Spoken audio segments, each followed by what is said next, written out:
مجھے یاد نہیں پڑتا کوئی ایک دن ایسا گزرا ہو جس میں امی ابو یاد نہ آئے. جس کے پاس ہیں پھر کیوں نہیں ان کی خدمت کرتے؟ یہ چلے جائیں گے تو پھر ملنے کے لیے قبرستان جانا پڑے گا, پھر قبر پر جا کر ان سے باتیں کرنی پڑیں گی, لیکن جواب نہیں آئے گا. تمہارے پاس ایک رحمت کا صاحبان ہے. اب تو سائنس بھی یہ کہتی ہے 5-6 سال کا بچہ اور 60 سال کا بوڑھا یہ برابر ہوتا ہے. یہ زندگی کا ایک سرکل ہے, بچپن سے شروع ہوتا ہے, جوانی میں جاتا ہے, اور پھر وہاں سے 40 کے بعد عمر ڈھلنا شروع ہوتی ہے. اور بچہ جس طرح 6 سال کا ہوتا ہے نا, نارملی 60 سال 65 سال کا بندہ اسی طرح کا ہو جاتا ہے. اب مجھے ایک بات کا جواب دیجئے, 5 یا 6 سال کا بچہ آپ کے گھر میں ہو اور وہ کوئی سوال آپ سے بار بار کرے, آپ ناراض ہوتے ہیں؟ کیونکہ ہمیں یہ سمجھ آ گئی ہے کہ ابھی 6 سال کا ہے, اس کا انڈرسٹینڈنگ لیول کم ہے, اس کی لسننگ پاور کم ہے, اس کے دماغ میں ابھی اتنی وسعت نہیں ہے, بچہ ہے اس لیے ضد کر رہا ہے. جس دن آپ یہ سمجھ گئے کہ 60 سال کے بعد تقریباً کم و بیش سننا مشکل ہو جاتا ہے, سمجھنا مشکل ہو جاتا ہے, ضد آ جاتی ہے, فرمائشیں شروع ہو جاتی ہیں, اب آپ اس کو انجوائے کریں. اب اس میں چڑچڑاپن نہ لائیں کہ کیا امی روز بار بار ایک ہی بات کرتی ہو, تمہیں سمجھ تو کچھ آتا نہیں, ابو آپ کو سنائی نہیں دیتا. اللہ اکبر, تم ان سے اس طرح بات کر رہے ہو جنہوں نے تمہیں پال پوس کر بڑا کیا. اللہ کی قسم اب خدمت کا موقع آیا ہے. حقیقت کی بات بتاؤں, خوش نصیب ہے وہ اولاد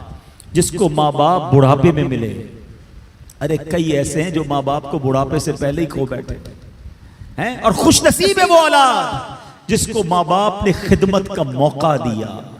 ہاں, کئی ماں باپ تو ایسے ہیں جو بچوں کی خدمت کرتے کرتے ہی خود دنیا سے چلے. اگر تمہیں آج خدمت کا موقع ملا ہے نا, یاد کرو میں بھی تو بستر گندا کرتا تھا, میں بھی تو راتیں ان کی تنگ کرتا تھا. اگر میرے ماں باپ بچپن میں یہ فیصلہ کر لیتے کہ میں اس بچے کو کیسے سنبھالوں تو میں تو بے لباس رہ جاتا. کپڑے انہوں نے پہنائے, اگر مجھے وہ چھوڑ دیتے تو میری تعلیم کا کیا ہوتا, میری پرورش کا کیا ہوتا. مجھے آج جو بھی ہوں میں دنیا میں, اپنا ذہن بنا لو میرے پیارے اسلامی بھائیوں, خدا کی قسم اگر آج تمہارے پاس شرافت ہے, عزت ہے, دولت ہے, دنیا میں جو کچھ ہے وہ سب کچھ ہمارے ماں باپ کی برکتوں سے ہے.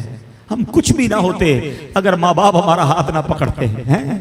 اور آج بوڑھے ماں باپ بوجھ لگتے ہیں, آج ان کی بیماری بری لگتی ہے. آج ماں باپ کو بچہ کہہ رہا ہے میں رات کو دوائی نہیں دلاتا, صبح لے جاؤں گا. اسی بچے کو آدھی رات کو اس کا دوست فون کرے, یار میری موٹر سائیکل خراب ہو گئی ہے, پریشان ہو گیا ہوں. ارے تیرے لیے جان حاضر, ابھی آتا ہوں. دوست کے لیے ٹائم ہے تمہارے پاس, ماں باپ کے لیے ٹائم نہیں ہے. واللہ میں صحیح بتاؤں, ان بچوں کے پیسوں کا نصیب جاگا ہے کہ جن بچوں کے پیسے ماں باپ پر خرچ ہو جائیں. لوگ بچے یہ بھی کہہ رہے ہوتے ماں باپ کو کہ یہ میرے ہیں, میں آپ کو کیوں دوں, میں نے کمائے, تف ہے. یہ کوئی باتیں کرنے والی باپ سے, جس باپ نے اپنے پیٹ کاٹ کاٹ کر ہمیں کھلایا, اپنی خواہشیں مار مار کر. ہو سکتا ہے کبھی بچپن میں کسی کھلونے کی دکان سے ہم گزرے ہوں اور ہم نے کہا ابو یہ کھلونا لینا ہے, باپ کے جیب میں پیسے تھوڑے ہوں, باپ نے اپنے لیے کچھ خریدنے کا سوچا ہو, مگر سوچا ہوگا کوئی بات نہیں جوتے نہیں لیتا, کوئی بات نہیں آج یہ والا کھانا نہیں کھاتا, بچہ رو رہا ہے اس کو کھلونا دلا دوں. انہوں نے ہماری خواہشیں پوری کی, اور آج بچہ یہ کہہ رہا ہے کہ یہ پیسے میرے ہیں. یقین کرو تمہارے پیسوں کا نصیب جاگا ہے اگر کسی طرح تمہارے ماں باپ پر تمہارے پیسے خرچ ہو جائیں. اس سے اچھا میرے پیسوں کا اس سے اچھا مصرف کیا ہے کہ یہ پیسہ ماں باپ کی خدمت میں خرچ ہو جائے. لیکن آج جو واقعات سننے کو مل رہے ہیں دل دہل جاتا ہے. ہم نے علماء کی کتابوں میں پڑھا ہے کہ بیٹا والد کے ساتھ ایسا بہیو کرے, اس طرح زندگی گزارے جیسا آقا کے سامنے غلام ہوتا ہے. مگر آج سننے کو جو باتیں مل رہی ہیں نا کہ بوڑھا باپ بیٹے کے آگے غلام بنا ہوا ہے. وہ اولاد کیسی ہے, زبان لٹک نہیں جاتی جو ماں باپ سے ایسے بات کرے.